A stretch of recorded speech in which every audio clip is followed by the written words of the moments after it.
So let's start off talking about Dell Technologies World. And I'm going to dive in specifically and talk about Project Apex. And I just start off another event that used to have a massive sprawl, multiple days, tons of speakers.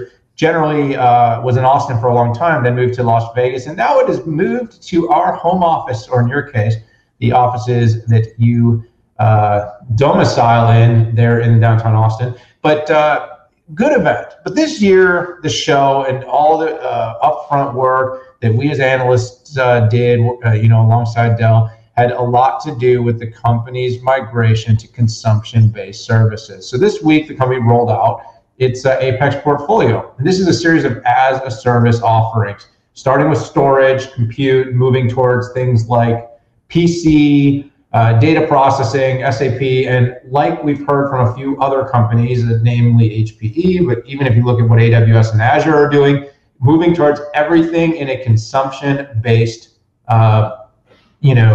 format. So, coming straight out the gate, Apex was really focusing on two things. The two biggest things I'll say is the data storage and the cloud services. A couple of other things definitely were interesting.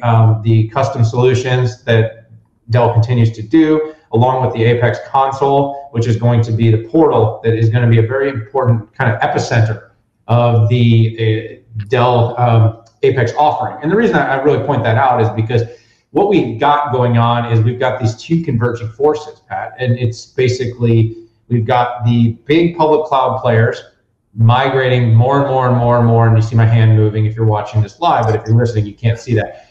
Moving more and more towards prem. And then you've got all the prem providers. You got the Cisco with their new Cisco Plus. You got HPE. You got now Dell, all kind of saying, hey, we understand there's still a lot of workloads that need to go on-prem. We're going to build a public cloud consumption-like offering. We're going to move it more and more and more and more and more towards public. And so my take was Dell is off to a good start. It's a company that you have to take very seriously. It's got a world-class sales force. It will be able to use that sales force and that gigantic customer database to be able to sell these solutions early on. I like the fact that they're starting small with a few services, because even if you look at AWS started off with one thing, storage, and then it went to compute, and that was how it effectively grew its business. Same thing's going to happen here with Apex.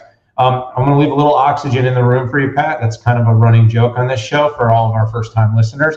But, I just want to say this. Dell is kind of looking at the market in two ways. Dell wants to be seen in the market as a force to be reckoned with in competing with the big public cloud players. I think in time, I never would write off Michael Dell and say he will not be able to accomplish this.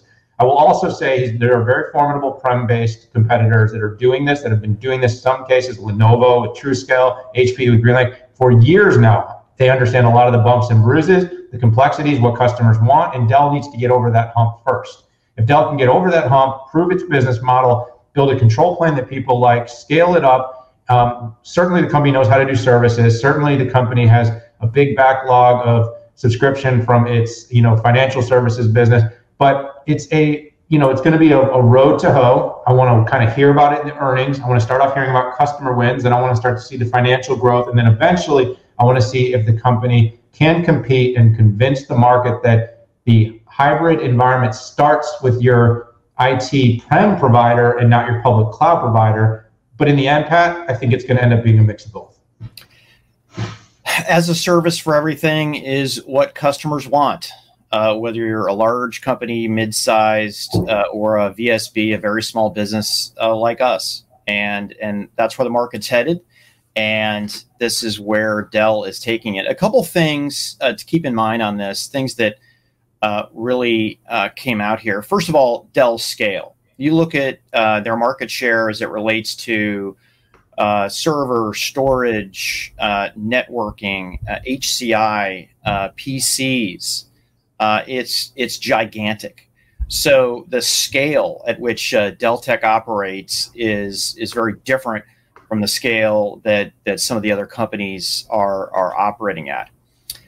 So they have scale and they have breadth of product line. A couple things that I was really impressed with. So first off, the language that they used was understandable. They used the language of the cloud of the public cloud, which quite frankly is is the language that I don't want to call it the winning language, but it's become a language that customers can understand pretty well.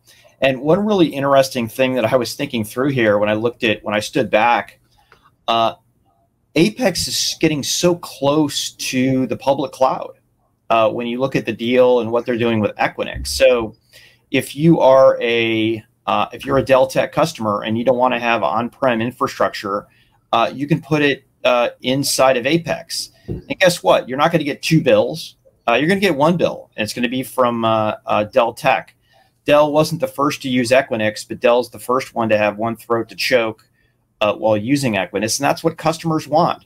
When you sign up for AWS or Azure or GCP or IBM or Oracle Cloud, you get one bill, not two bills, and people pointing their fingers at each other. It'd be interesting. The other part is the 14-day guarantee.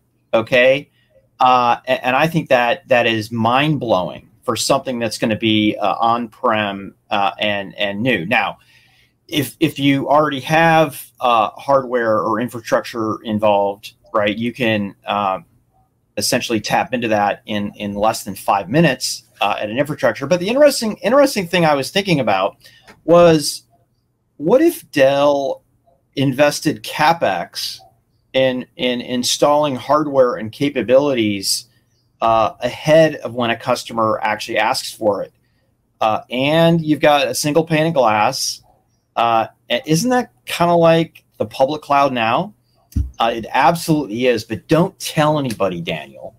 I don't think any of these on-prem companies who are putting these as a service opportunities want to get there until it just shows up. But I just find that incredibly fascinating that literally if they pre-bought and put CapEx and put infra into Equinix ahead of the curve and then put a credit card and a sign up, you have the public cloud, baby.